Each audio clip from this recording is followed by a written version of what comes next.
Olá, boa noite. Está no ar o programa Canal Aberto, aqui na PUC TV, na NET, na Sky HD, na Vivo, na Claro, todos os dias, 22 horas, aliás, todas as segundas-feiras, 22 horas, também no YouTube.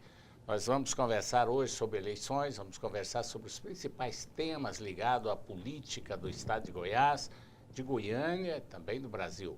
Hoje nós convidamos o juiz da 15ª Zona Eleitoral, ele que é o doutor Gustavo Braga Carvalho, juiz de direito também, para conversar conosco aqui no nosso programa. Doutor Gustavo, boa noite, é um prazer recebê-lo aqui no programa Canal Aberto. Boa noite, João Silvestre, boa noite, Ulisses. É um prazer estar de volta aqui ao seu programa. Estar de volta, isso. Exato, conversar sobre eleições 2016. Tá certo, doutor Gustavo esteve aqui em 2014. Boa noite, Ulisses Aécio. Boa noite, João Silvestre. Boa noite especial para os nossos telespectadores do programa Canal Aberto aqui na PUC TV e também para o juiz, doutor Gustavo. Um detalhe interessante, Ulisses, nós estamos chegando agora já nas proximidades das eleições, muitas dúvidas ainda, principalmente com relação ao eleitor. A primeira pergunta que eu vou fazer para o doutor Gustavo é o seguinte: o eleitor ainda pode mudar de domicílio eleitoral, já está definido, agora não tem mais como mudar, ele deve votar onde está escrito ou pode mudar e ainda votar? Ele deve votar onde está escrito, já devidamente cadastrado na sua zona eleitoral, né? Teve a reforma eleitoral de 2015, né? Já propiciou um novo calendário para as eleições deste ano. Então, esse prazo já está ultrapassado. Se mudar, não pode mudar ou os cartórios paralisaram também essas alterações? Está paralisado. Paralisado. É. Agora ele tem que votar ou justificar o voto, no caso. Exatamente. E para justificar o voto, ele pode, no dia da eleição, pode procurar qualquer sessão eleitoral, vai estar disponível, ou algumas podem não ter essa opção, né? Ele tem, após cada turno das eleições, ele tem até 60 dias para fazer essa justificativa de não comparecimento às urnas. Caso não compareça e não justifica, aí tem aquela multinha. Ele está sujeito a uma multa, exato. Agora, Ulisses Aécio, detalhe interessante que nós falamos muito aqui no país que o voto é obrigatório. Na verdade, não é nada obrigatório, você pode simplesmente justificar o voto, né? Existe uma tendência hoje, inclusive uma grande discussão no Brasil, essa discussão ela está no Congresso também, para que o voto não seja facultativo, ele não seja obrigatório. Você pega, João, existem apenas, acho que 22 países no mundo, desses 12 são da América Latina, onde o voto é obrigatório. Então, a tendência do primeiro mundo é que o voto não seja obrigatório, seja um voto facultativo, até respeitando vamos dizer assim, a vontade expressa do eleitor, do cidadão. Eu acho que é isso extremamente... Se você for pegar hoje, for observar bem, o voto no Brasil ele é obrigatório.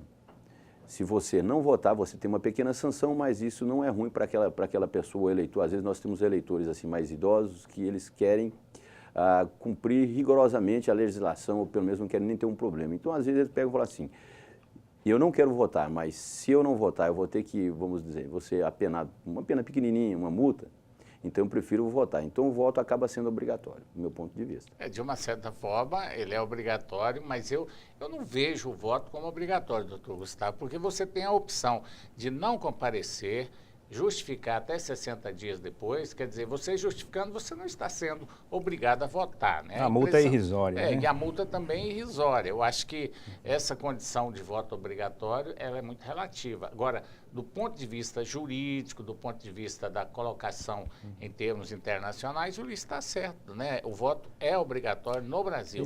Qual a diferença desse obrigatório do Brasil com um lugar onde não é obrigatório? Só uma ressalva, não pela Constituição. A Constituição reza que o voto é direto, secreto, universal e periódico. A obrigatoriedade está numa determinação legal, ou seja, infraconstitucional. Basta uma reforma eleitoral para retirar a obrigatoriedade do voto. Mas eu acho que o que deve ser colocado acima dessa discussão é o dever, o sentimento cívico que cada eleitor tem de comparecer às urnas, de participar das decisões políticas do país. Um exemplo do voto não obrigatório, que deve servir até como exemplo, é o caso dos condomínios, Ulisses. Nós sabemos que a maioria dos prédios, por exemplo, tem vários prédios com vários moradores, faz-se uma convenção lá, uma reunião, não comparece ninguém. Aí depois o cidadão vai reclamar porque o que impôs ali algum custo, alguma reforma, a prestação de conta, ele fica em dúvida e não comparece. Então, se for para ficar, não ser obrigatório, ficar como condomínio, nós temos aí hoje cerca de 140 milhões de eleitores no Brasil. Aí vai comparecer 20 milhões só para votar e decidir o futuro da nação também? Decide o futuro, mas é aquela coisa. Precisa ter a consciência O voto disso. também do cidadão, ele é uma questão pedagógica, questão cultural. Não quer dizer que ele também vá mudar os rumos do país, porque se fosse desse jeito aí, o Brasília já tinha mudado os rumos do Brasil. O problema é o seguinte, o problema é que você tem a ação, você age como cidadão, vota, tenta mudar os rumos do país, a conjuntura, as questões conjunturais. O problema é que se esbarra na questão cultural dos políticos, né? A maioria dos políticos envolvidos em corrupção, envolvidos em malversação, querem enriquecimento ilícito, ou seja, de forma pessoal. Então, o grande problema é esse. O grande problema no Brasil, eu até faço essa pergunta do Dr. Gustavo. Como é que pode ser feito para valorizar o voto no Brasil? O senhor acha que, com a atual forma como é a política no Brasil, como a atual forma como se comportam os políticos de forma corrupta, não vou dizer a maioria, pode ser até que seja uma minoria, mas acaba manchando essa maioria. O senhor acha que isso inspira o eleitor a sair de casa e votar obrigatoriamente da forma como reza, o senhor disse aí, esse direito não constitucional, infraconstitucional? Sim. Aproveitando essa discussão sobre a obrigatoriedade do voto, passa pela conscientização do eleitor de que não adianta ele se omitir, não adianta não ir às urnas. Vira e mexe, eu me deparo também com a discussão que aí passa pelo protesto do eleitor nas urnas com relação ao voto em branco, que é diferente do voto nulo. O voto em branco, ele significa que o eleitor não quer nenhum daqueles candidatos que estão colocados como opção. Então, discute-se por que o voto em branco não poderia ser considerado válido, porque ele é uma manifestação de vontade, de opinião do eleitor, né? E, atualmente, pelo sistema, ele é simplesmente descartado como voto nulo. Agora, o detalhe interessante que a gente tem que levar em consideração do povo brasileiro, eu ainda falava ainda há pouco com o doutor Gustavo, é com relação à comoção social. O Brasil é um país que qualquer coisa se comove. Se comove porque uma criança dá uma flor para outra, se comove porque alguém estuprou uma criança, se comove porque determinada situação política no país. Então, nós temos esse momento. Nós tivemos um momento aí há poucos dias daquele caso do impeachment, que Goiás levou 100 mil pessoas para as ruas, né? Uma coisa rara. E um país de muita comoção para uma determinada liberdade do caso do voto, eu acho um pouco perigoso. Por exemplo, se as eleições estão tranquilas, o país está tranquilo, ninguém vai votar. Se tem um problema muito sério, vai todo mundo e vota. Quer dizer, não há uma estabilidade emocional dentro do país. É isso, Ulisses? Lógico, essa falta de estabilidade, ela inclusive é prejudicial para a própria democracia, o Estado Democrático de Direito, aonde se busca a participação de você, o cidadão, o eleitor. Agora, uma coisa interessante também, João, eu não sei se o doutor Gustavo concorda com isso, há uma modificação, há uma mudança hoje. Hoje você observa que o cidadão, que o eleitor, principalmente o eleitor cidadão, ele está um pouco mais politizado, um pouco mais conscientizado, ele se discute, debate, ele busca as opções, ele coloca a sua voz de forma clara, consistente, principalmente nas redes sociais, onde ele tem um espaço garantido. Essa grande teia internacional, essa grande teia nacional, ela se constitui hoje num dos principais instrumentos, uma das principais ferramentas no sentido de você buscar essa conscientização por parte da própria população, ou seja, você trabalha a política como uma pedagogia de transformação e de desenvolvimento. Porque não adianta você ter, por exemplo, nós pegamos algumas ações aí da Justiça, do Judiciário, do próprio STF, que são contestadas pelas pessoas de forma assim, inequívoca nas redes sociais. Você vê hoje flagrosamente essa participação do próprio eleitor cidadão em se tratando também de políticos que são corruptos, declaradamente corruptos, através de provas demonstradas claramente pela própria Polícia Federal. Então, isso é extremamente importante para o Brasil. Isso é verdade. Agora, eu penso que o Brasil, ele não se constitui numa unidade total. Nós temos vários estados com características completamente diferentes. Vários Brasis. Vários Brasis. Nós somos 27 estados, né? e Distrito Federal, se não me engano. Então, o que ocorre? Nos Estados Unidos são 55. Lá tem estado que tem pena de morte, outros já não tem. Outros já não tem. Então, cada um tem sua característica. Se você fizer uma pesquisa sobre conscientização eleitoral, você vai ver parte do Centro-Oeste, você vai ver lá na região Sudeste, no Sul, um tipo de eleitorado. Você vai para o Nordeste, vai para o Mato Grosso, vai para o Pará, vai para a Amazônia, que é a região Norte, já é outra característica. Nós temos locais no Brasil onde o eleitor, a urna para chegar no eleitor anda 10 horas de barcos, né?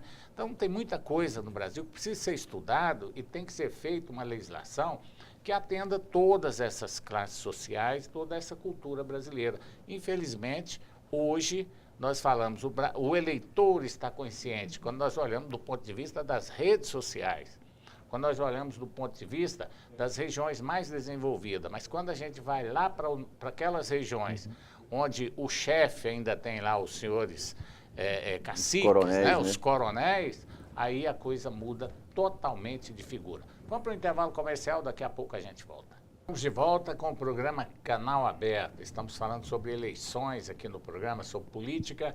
Hoje nós convidamos o doutor Gustavo Braga Carvalho, ele é juiz da 15ª Zona Eleitoral. Estamos falando sobre eleições. Doutor Gustavo, com relação às obrigações dos candidatos, vamos então um pouquinho entrar aqui no calendário eleitoral. Os candidatos e partidos políticos têm até o dia 5, se não me engano, né, para fazer as convenções. Exato. O prazo, né, das convenções do dia 20 de julho até o dia 5 de agosto, né? Quando a partir daí abre-se 10 dias para o registro das candidaturas, né? É um calendário específico para a eleição de 2016, né, modificado porque o prazo de campanha mesmo ele foi encurtado.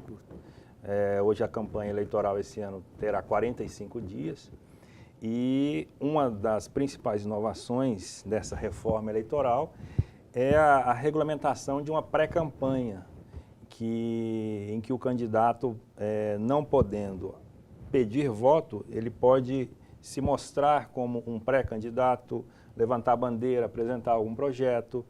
Então, é muito importante a pré-campanha no sentido de quem fizer uma pré-campanha com mais antecedência, planejamento, sai na frente na corrida eleitoral. O senhor acha que pode pedir o voto, né? O senhor acha que esse encurtamento do período eleitoral da campanha, o senhor acha que vai facilitar, inclusive para a Justiça Eleitoral? Porque a gente sabe, existe algumas críticas em relação até à falta de recursos para a própria Justiça Eleitoral no Brasil. O senhor acha que isso vai facilitar o trabalho dos juízes eleitorais, Eu acho da que própria Justiça? Facilita, além da própria Justiça, porque se faz um período de campanha mais enxuto, menos demandas judiciais, facilita principalmente para os candidatos, as coligações, que vão ter, obviamente, um custo de campanha menor, que eu acho que essa é uma das principais intenções da legislação, é baratear o custo de campanha, que nós sabemos que no Brasil é uma das campanhas mais altas do mundo, proporcionalmente, em nível estadual, nacional. Enfim, eu acho que facilita. Eu queria que o senhor até colocasse isso para a gente, para os telespectadores, porque eu ouço demais críticas, vejo, leio, críticas de candidatos falando que é complicado, como é que você faz uma eleição com poucos recursos, em algumas cidades, que são até cidades maiores, né? Na própria capital aqui, Goiânia. Isso não tem condições, vai aumentar o uso do Caixa 2. O senhor concorda com isso? O senhor acha que a Justiça não teria condições de fiscalizar essa quantidade de candidatos, de pré-candidaturas, de candidaturas que serão colocadas, serão lançadas agora? Essa discussão, assim, a gente sabe que a questão do Caixa 2 existia, ela sempre existiu. Né? A Justiça Eleitoral, como um todo, os órgãos de fiscalização, ela tem que ser dotada cada vez mais de instrumentos de subsídio para poder exercer um poder de polícia a contento, né? Fiscalizar e também os próprios candidatos, os próprios partidos se fiscalizam entre si, mas essa questão do Caixa 2, a nova reforma eleitoral, ela vem com esse intuito de baratear custos de propaganda, por exemplo, nós vamos ver esse ano uma migração da propaganda material nas ruas para a internet, para as mídias sociais, né? Que esse ano vai ser amplamente permitido propaganda por meio de redes sociais, largamente conhecidas. Então, essa migração já é um reflexo. Nós teremos a internet como uma protagonista nessas eleições. Agora, detalhe, com relação àqueles cartazes, porque todo candidato em época de eleição, ele coloca cartaz em vários pontos da cidade. Isso aí foi reduzido?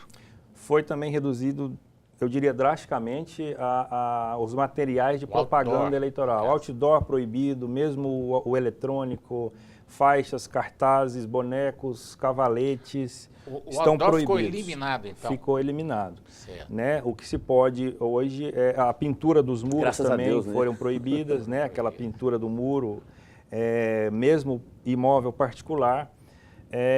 Permite-se o adesivo nos veículos, também previamente já limitados, 40 por 50 centímetros. É muito pequeno comparado com os outros, né? Ou aquele adesivo no vidro traseiro do veículo, micro perfurado. Agora aquela plotagem do carro. O veículo inteiro não pode. Doutor Gustavo, essa tendência da justiça eleitoral no Brasil, ela segue algum país, algum tipo de modelo de campanha, ou ela é feita no Brasil mesmo? Ela foi criada, está sendo gestada aqui no Brasil mesmo? Se refere a essas reformas eleitorais? Justamente você, por exemplo, conter o uso de outdoor, você eliminar shows, você fazer uma campanha mais enxuta, inclusive encurtando o tempo. Eu particularmente desconheço como que se dá a campanha em países diversos, porém nós sabemos, como dizíamos há pouco, o Brasil tem campanhas eleitorais muito caras.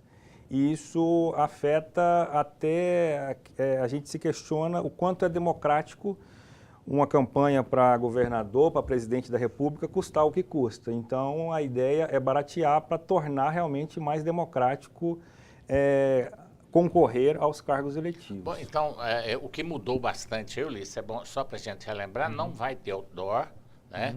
A plotagem dos veículos só 50 por 40, quer dizer, ali na porta ou no capô, no traseiro, no vidro traseiro, só aquele perfuradinho. Nos muros não pode pintura, pode um adesivo de meio metro quadrado. Panfletagem pode, normal? Panfletagem é permitido, não foi incluído nessas restrições, limitado, assim, claro que no dia da campanha, nenhum tipo de propaganda. Camiseta, de maneira nenhuma, ou pode usar a pessoa individualmente, pode manifestar? No dia das eleições? No dia das eleições. Individualmente e de forma silenciosa, né? No dia das eleições, nenhum tipo de veículo de propaganda, nem bicicleta é permitido. Ah, tá. Então vamos para aquela característica que nós temos demais em Goiás, que é ficar aquele pessoal com as bandeiras, principalmente nos sinaleiros ali, nas ruas, é permitido? É permitido os cabos eleitorais. O que a lei procurou também controlar e limitar é a quantidade de cabos eleitorais que um partido ou uma coligação pode arregimentar, né? A depender da população de cada município. Então, porque tem municípios pequenos que às vezes um partido chega com um poder econômico maior, uma coligação, enfim, e arregimenta muitos cabos eleitores e acaba desequilibrando. Pega um de cada família, né? Acaba desequilibrando o jogo. Vamos esquecer que o senhor seja juiz eleitoral, que o senhor seja juiz de direito e juiz eleitoral também. Vamos pegar o cidadão Gustavo Braga Carvalho aqui. O senhor concorda com esse tipo de eleição, essa formatação que foi dada, principalmente nessa eleição agora, inclusive encurtando, diminuindo o uso de dinheiro, eu diria até o uso permissivo do dinheiro. No meu ponto de vista, eu tenho minhas críticas. Eu acho que pode favorecer algumas pessoas, algum grupo de pessoas, mas de outro lado, acaba criando uma cultura aí de que a eleição ela tem que ser comprada, vendida. Como é que o senhor vê? Eu vejo que essas alterações são bem intencionadas, muitas são bem-vindas, é claro. Claro que tem certos pontos que a prática é que vai dizer o que funciona, o que não funciona. Daí o porquê de, a cada eleição, o Tribunal Superior Eleitoral expedir novas resoluções para regulamentar, mas a questão do financiamento é uma das alterações também de maior relevo na reforma de 2015, em que se proíbe, de fato, as doações por empresas a partidos ou candidatos. As eleições serão feitas partidário ou doações de pessoas físicas somente, limitado a 10% do que era declarado de faturamento. Do ano anterior, né? Exato. No caso da pessoa física. Agora, um detalhe interessante com relação ao financiamento de empresas, porque o maior montante de uma campanha eleitoral sempre foi esse financiamento de empresas, e agora está totalmente eliminado, né? Não tem nem um percentual sequer que um candidato pode pegar de uma empresa, né? Não tem mais essa permissão, que na verdade o Supremo Tribunal Federal já havia proibido doação por empresas num julgamento anterior, e a lei veio corroborar esse entendimento. Então não há mais essa previsão.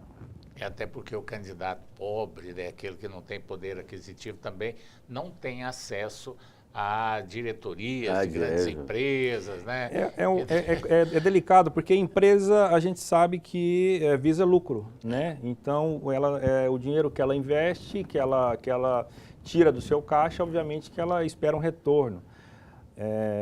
De uma forma ou de outra, esse dinheiro volta, de uma forma ou de outra, mas eu acho que nós vamos caminhar para a discussão novamente, dentro da reforma eleitoral, do financiamento público de campanhas, né? Que ainda não foi definida essa questão. Regulamentado. Tá certo. Vamos para um intervalo comercial.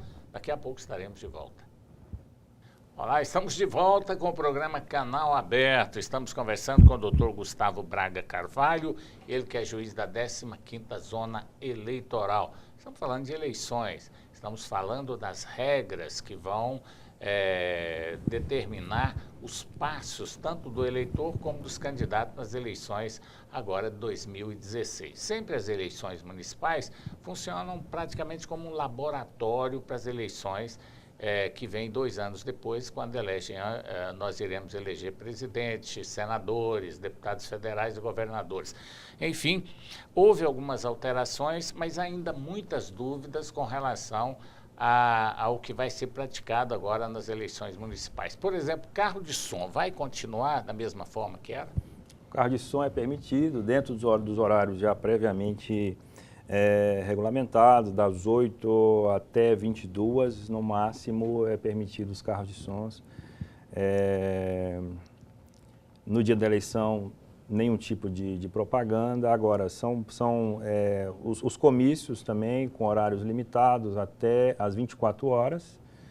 E carreatas que eles falam, né? As caminhadas de candidato também vão ser quanto permitidas. A isso, são permitidos. É importante dizer que no ponto de propaganda também constitui crime obstar a propaganda do adversário, né? Então, qualquer embaraço pode haver uma denúncia nesse sentido, dada a liberdade que o candidato tem que ter, interferir no direito de... Agora, com relação à internet, nós falamos aqui da internet, né, Ulisses? O que o candidato pode fazer, os seus assessores podem fazer na internet, no caso? É aquela coisa, porque as pessoas estão achando que vão usar, assim, torto e direito a internet. Pedir votos. Território de ninguém, terra de ninguém. Não vamos fazer o que xingar, brigar, aquela coisa. Pode fazer?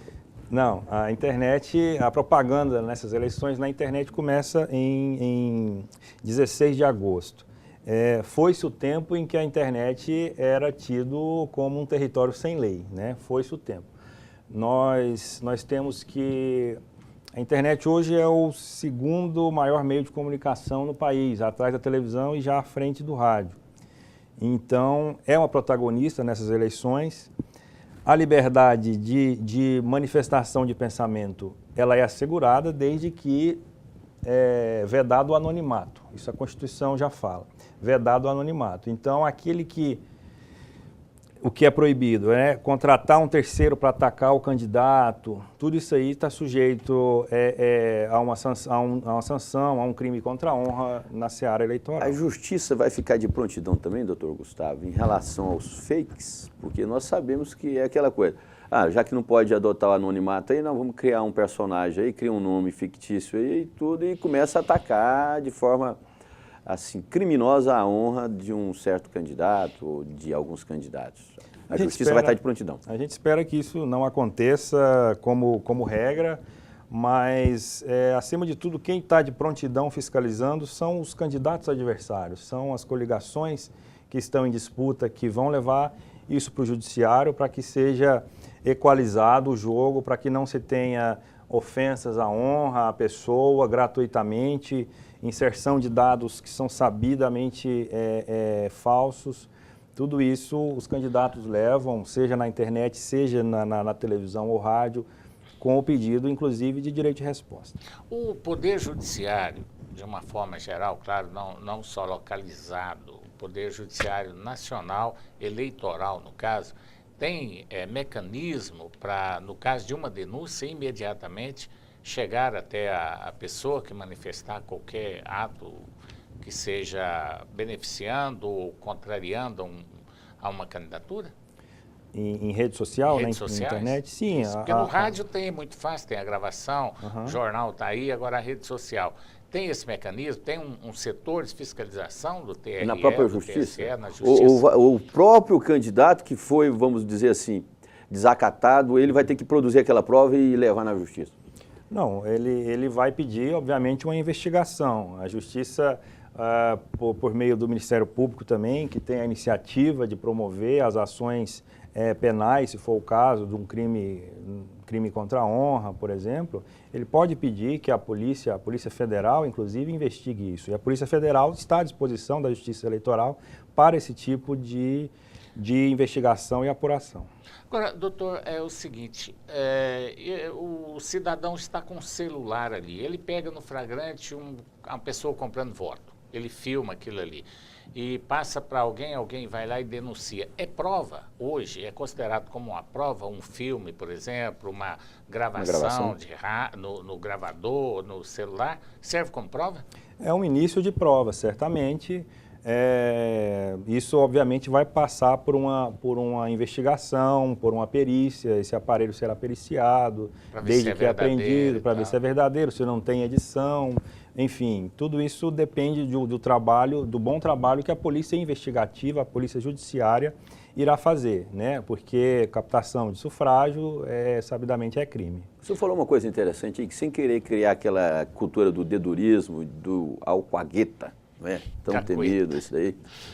Mas o senhor acha que é importante os pré-candidatos começarem um fiscalizando o outro, posteriormente agora pré-candidato, mas mais na frente candidatos, como forma de fazer uma eleição, uma disputa mais idônea, menos perversa no sentido de falcatruas, de Sem dúvida. Corrupção? Não é só importante, como já vem acontecendo, já vem tendo essa fiscalização por meio dos pré-candidatos e também pelos eleitores, né, que nós sabemos hoje estão mais informados, estão mais politizados por uma forma ou de outra. O acesso à informação hoje está na palma da mão. Então, por exemplo, uma propaganda antecipada, o próprio eleitor ele pode ver aquilo e levar ao conhecimento de algum órgão ou divulgar isso numa rede social, e isso obviamente vai chegar ao conhecimento das autoridades, do Ministério Público Eleitoral, enfim. O grande temor, principalmente dos candidatos com menor poder aquisitivo, é a chamada compra de voto. Compra de voto. Essa é terrível, né? Principalmente quando se vai para a periferia, quando se vai para as regiões rurais, em distrito, pessoas mais distantes ali, onde as pessoas já vivem uma vida sofrida, né? E chega lá, promete, dá um dinheirinho, dá uma ajuda de custo. Agora, como é que pode ser fiscalizado isso? Eu acho que a única maneira de fiscalizar é através de um celular mesmo, através de um gravador, alguma coisa, né? O TRE, o TSE, no caso, o TRE, tem mecanismo também vai fazer essa fiscalização ou vai ficar simplesmente aguardando as denúncias ser provocado, no caso, com relação a isso? Basicamente, o que chega, por exemplo, no interior, ao cartório eleitoral, à justiça eleitoral, se chega uma notícia de que algo está acontecendo nesse sentido, nas vésperas da eleição, é muito comum, nós deslocamos servidores ou até a polícia para averiguar isso. Uma coisa interessante para o senhor que já é juiz de direito, juiz eleitoral, até para o telespectador ter uma noção da importância dele, porque o que a gente estuda nas escolas, nas universidades, nas faculdades de direito é justamente isso, que a justiça no Brasil, principalmente a justiça eleitoral, tem que ser provocada. Ela não vai fiscalizar, ela não vai sair ali do lugar dela para fiscalizar. É isso que acontece mesmo? Ou seja, a pessoa, o cidadão, o eleitor, o candidato, o pré-candidato, ele tem que estar sempre fiscalizando, observando e qualquer coisa. Ele que tem que provocar a justiça? Em regra, na justiça comum, sim. É um dos princípios que regem a jurisdição é a inércia. O judiciário, o juiz, ele precisa ser provocado para dar uma resposta dentro do processo. Na justiça eleitoral, que é uma justiça especializada, essa regra ela é mitigada, porque o juiz eleitoral ele tem um poder de polícia investigativo e o que chega até ele tem que, às vezes, agir de imediato, às vezes de ofício, né, para determinar a cessação de algo irregular, uma propaganda irregular. Então, na justiça eleitoral especializada, esse princípio da inércia ele é um pouco mitigado. Mas, em regra, o Ministério Público Eleitoral também está vigilante e é quem tem a iniciativa de propor as ações. Olha, nós tivemos recentemente uma divulgação, se não me engano, pelo Tribunal Superior Eleitoral, aproximadamente 5 ou 6 mil políticos estariam em condições de situação irregular para essas eleições, né? Qual político, qual o tipo de característica de político que não pode ser candidato nessa eleição? Por exemplo, o prefeito não teve contas aprovadas, quem foi processado, como é que a pessoa está inelegível, o político nessa situação hoje? O político, o hábil a se candidatar, ele tem que estar em pleno gozo dos direitos políticos dele, sem nenhum problema com a justiça, de uma forma geral, que repercuta nos direitos políticos. Ele tem que ter a idade mínima para o cargo eletivo, atualmente 18 para vereador, 21 anos para prefeito. Ele tem que estar filiado a um partido. Uma outra alteração é que essa exigência de filiação a um partido para essas eleições é de 6 meses antes do pleito, antes era um ano antes do pleito. Então, passa por esses requisitos básicos, alguns na chamada lei de inelegibilidade, que prevê algumas hipóteses, inclusive com a alteração da questão dos chamados ficha suja, entre aspas. Não pode ter uma condenação transitada em julgado, por exemplo, no âmbito da improbidade administrativa, ou uma condenação nesse sentido por órgão colegiado também. Agora, uma pergunta que sempre as pessoas me fazem, eu fico assim com uma certa dúvida. Por exemplo, um prefeito foi cassado há 6 anos atrás. Tem 8 anos que ele não pode ser eleito. Mas ele teve uma outra condenação 2 anos depois. Quer dizer, cada condenação, ele fica 8 anos inelegível, no caso de ser condenado a 8 anos, ou ele só aquela primeira condenação até o final? Cada processo esses 8 anos, no caso, que o período de inelegibilidade máxima que ele está sujeito ali, conta a partir da data daquela condenação ali. Né? Agora vai depender se ele estava no cargo, se ele ocupava o cargo eletivo ou não, vai depender do caso concreto. Né? Se ele é um candidato novo ou ele pleiteia uma... Mas é acumulativa? Por exemplo, você é condenado hoje a 8 anos para ficar inelegível. Aí depois passa um ano, descobre mais um processo, mais uma condenação. Fica dentro dos 8 anos, ou seja, seria como no criminal, você pode ser condenado a 200 anos, mas você com só 30? Como que é? Esse período ele vai se computando novamente, né? No criminal seria diferente porque tem-se um limite ali no próprio Código Penal para se cumprir uma pena. Ainda que condenado a 200 anos, cumpre-se no máximo 30. Né? No caso eleitoral, ela vai acumulando. Você pode ser condenado a 8, depois mais 3, vai somando. Exato. Tem que ver ali a data da condenação, o caso concreto para saber a partir de qual período vai se renovar esse período de inelegibilidade. Tá certo. Nós vamos para mais um intervalo comercial, daqui a pouco voltaremos com o programa Canal Aberto. Estamos de volta com o programa Canal Aberto. Hoje nós estamos conversando com o Dr. Gustavo, ele é juiz da 15ª Zona Eleitoral. Nós vamos falar um pouquinho sobre os acontecimentos da semana, né, Ulisses? Dos acontecimentos foi a renúncia de Cunha. Ele escreveu aquela carta, chorou, deu entrevista, se emocionou e acabou entregando o cargo de presidente da Câmara dos Deputados. E agora nós temos aí 6 ou 7 candidatos disputando e as eleições serão... a eleição vai acontecer na próxima quarta-feira. Quarta-feira. A ideia do governo, principalmente do governo federal, é que não haja racha na base que apoia essas candidaturas. Haja vista que praticamente boa parte dessas candidaturas são de pessoas aliadas, ex-aliados do Eduardo Cunha. Não querem colocar agora que são aliados, mas de certa forma são pessoas próximas a ele e que de certa forma também poderão aliviar a barra dele numa possível cassação de mandato, porque ele renunciou ao posto de presidente da Câmara Federal, mas ele continua deputado federal afastado, mas não perdeu ainda oficialmente o cargo de deputado federal.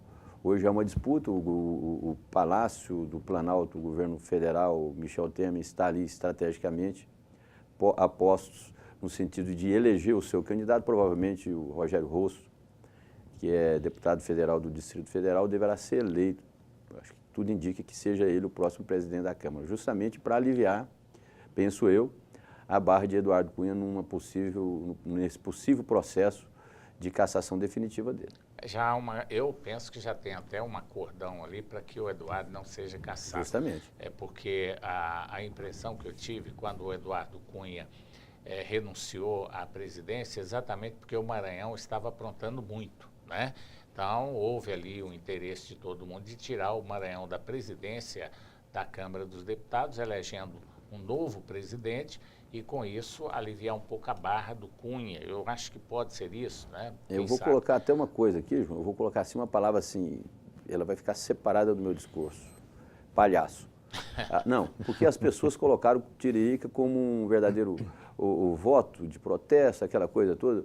Eu vi demais isso, o eleitor, porque o eleitor brasileiro, o cidadão brasileiro, ele ainda é preconceituoso. Falando que o Tiririca que ia ser o pior deputado, aquela coisa toda. O Tiririca hoje é um dos melhores deputados federais, não falta sessão, surpreende pela discussão que ele trava lá, pelo comportamento dele. E você pega hoje o Valdir Maranhão, então parece que foram trocados, houve uma inversão aí em relação, é por isso que eu deixo essa palavra de lado. Agora, doutor Gustavo, é bom a gente diferenciar um pouquinho o personagem do ator, né? Claro. O ator Tiririca é um homem. E o personagem é o Tiririca, quer dizer, às vezes as coisas podem surpreender e foi o caso dele. Agora, como é que o senhor vê essa situação política no Brasil? É claro que, como juiz, como uma pessoa bem informada, o senhor também tem uma opinião sobre a política no país, nesse momento que nós estamos vivendo. Acho que nós vivemos, de pouco tempo para cá, uma turbulência no cenário político nacional, principalmente. O que nós esperamos, né, e vamos trabalhar para isso é que as eleições deste ano transcorram, né, não obstante essa turbulência institucional nas ruas, que nós tenhamos eleições tranquilas, que as urnas expressem a legítima vontade do eleitor, sem muitas interferências desses fatores políticos maiores. A presença desse povo, desse eleitor, desse cidadão nas ruas, o senhor está sentindo que existe hoje um novo eleitor no Brasil? Ou o senhor, como um observador, como estudioso, inclusive como aplicador aí no judiciário, da justiça eleitoral também, até ampliado, do judiciário de forma geral, o senhor acha que não? O brasileiro parece que ele ainda é fanfarrão em relação ao voto. Eu acho que houve um despertar cívico do brasileiro, do eleitor brasileiro, para as questões políticas. Eu não acredito que nós vamos ter mais uma abstenção às urnas tão grande quanto nós tivemos em 2014. Justamente porque, né, o eleitor, aos poucos, às vezes na marra, ele vai se dando conta que não adianta se omitir Não adianta não comparecer, porque alguém vai ser eleito, alguém vai promover as políticas públicas que vai afetar ele ou a família, ou enfim. Eu acho que houve esse despertar cívico, indubitavelmente. É um detalhe interessante, Ulisses, que na política eu sempre defendi o municipalismo, né? As eleições municipais, se houver uma boa renovação, se elegermos bons vereadores, é por aí. Porque quando chegar a eleição federal, que nós teremos deputados federais, senadores, presidente da República, se nós tivermos bons políticos lá no município, bons vereadores, boas lideranças no município, já começa por ali a moralização das eleições. Por quê? Porque é lá onde que existe o maior número de corrupção, porque é lá que eles compram os votos, compram vereador, compram prefeito, compram diretório para se reeleger. Então, a gente começando de baixo, quem sabe a gente pode ter uma eleição mais séria, mais importante nas próximas que virão. Ulisses, outra pergunta. Seu amigo Íris Rezende Machado, estou falando amigo porque você sempre teve um bom relacionamento, né? Acabou escrevendo uma cartinha aí, desistiu de vez da política. Aliás, era o sonho de muita gente, né, Ulisses? Ver o Íris fora do páreo, principalmente da oposição a ele aqui no município. Eu acho que tudo tem seu tempo. Certa vez eu sentei com o ex-prefeito e só governador. Um pouquinho. Eu quero fazer uma crítica até para você concluir no seu raciocínio. Eu acho que o Íris foi de uma infelicidade tremenda quando ele convocou apenas o principal jornal e fez uma entrevista coletiva com uma moça. Poderia ter convocado a imprensa de um modo geral e prestigiado todos os órgãos de imprensa, né, Ulisses? Eu acredito que ele usou assim uma estratégia um pouco meio irista, não é? Por isso é que ele deve estar deixando a política, porque ele se sentiu já ultrapassado nessa seara aí onde há uma evolução, inclusive tecnológica. Nós estamos discutindo hoje que o fiel da balança na eleição de 2016 pode ser, inclusive, a internet, deverá ser a internet. Eu acho que ele deveria se comportar de forma democrática como político, respeitando todos os veículos, já que não queria dar ou para a TV, PUC TV, para o Diário da Manhã, para o Popular, ou para todos, que fizesse uma coisa que pelo menos o governador Marconi Perillo tem feito, que é usar as redes sociais. Então, você democratiza porque você usa as redes sociais e todos os veículos se pautam através das redes sociais, porque a rede social ela não tem nenhum dono XYZ. Ela é, vamos dizer assim, uma rede aberta, onde há uma participação colaborativa de todas as pessoas. O Íris, certa vez, eu sentei com ele, eu, seu amigo Jones Matos, sentei lá na Rádio Sucesso. Conversei com ele depois do programa, nós entrevistamos ele. Foi a última entrevista. Foi a última entrevista. E ele falou que aquela foi a primeira entrevista que ele deu depois que ele perdeu para o governador Marconi Perillo, na disputa eleitoral. Ele falou que não tinha dado para ninguém. Deu para a gente, concedeu, nós agradecemos ele. Eu sentei e falei, Íris, eu acho que o senhor é uma pessoa boa, toda, só que o senhor tem um patrimônio hoje, acho que deveria, tem já uma idade, deveria curtir a vida. Pelo menos foi a orientação que eu dei, ou seja, ele não seguiu a minha orientação, ele seguiu a orientação que é uma orientação política. Ele viu que há mudanças hoje nas conjunturas políticas, partidárias, e viu que praticamente o espaço dele já estagnou, já acabou ali dentro do PMDB. Tanto é que você vê, você observou, você acompanhou, no caso da eleição do diretório estadual do partido, onde praticamente o grupo dele foi defenestrado. Daniel Vilela, que é filho do prefeito de Aparecida de Goiânia, Maguito Vilela, ex-governador também, tomou conta, vamos dizer assim, do diretório. E aquilo ali criou uma certa mágoa. Eu acredito que aquilo ali tenha sido o elemento assim, mais importante para que ele tenha abandonado de fato a política como ele abandonou. Eu acredito que agora muitas pessoas falam que é jogada para 2018, ele disputar o governo em 2018. Não creio nisso. Enquanto ele estiver vivo, eles vão falar dele como candidato, até porque o PMDB não tem opção hoje, né, aqui para Goiânia. E o Maguito escreveu uma carta hoje agradecendo, né, elogiando o Íris Rezende Machado, e agradecendo pelos 50 anos e tal. A gente sabe que os dois sempre teve assim aquela, um relacionamento entre como se fosse marido e mulher que não dormia no mesmo quarto. Você falou certo. É mais ou menos isso? Porque você conversa com o Maguito fala, o que é isso? Não, estão tentando plantar algumas notícias de rivalismo entre o Íris, brigar, não existe não. Mas, na verdade, quando você conversa, principalmente com o Maguito, você vê que não tem essa proximidade que tanto demonstram. Não. Tá certo. Detalhe interessante, eu quero até mandar um recado aí para o candidato. Você que quer ser político, você que quer ser candidato, tem que evoluir. Faça como nós aqui, né, Ulisses? Nós estamos na televisão, nós estamos nas redes sociais, no Twitter, no Facebook, nós estamos em todos Embalagem de pão, onde tiver, né? a gente está no meio. No rádio, o Ulisses faz rádio, eu faço rádio, nós temos internet, temos Facebook, tem que estar atualizado, senão você não vai ganhar voto de ninguém. Acompanhe a gente aqui na PUC TV, na internet também, nós temos o Facebook da PUC, temos o nosso particular, acompanhe, evolua, porque o mundo está mudando e a gente muda com ele. Doutor Gustavo, foi um prazer muito grande receber o senhor aqui mais uma vez, uma lição aí de eleições, né?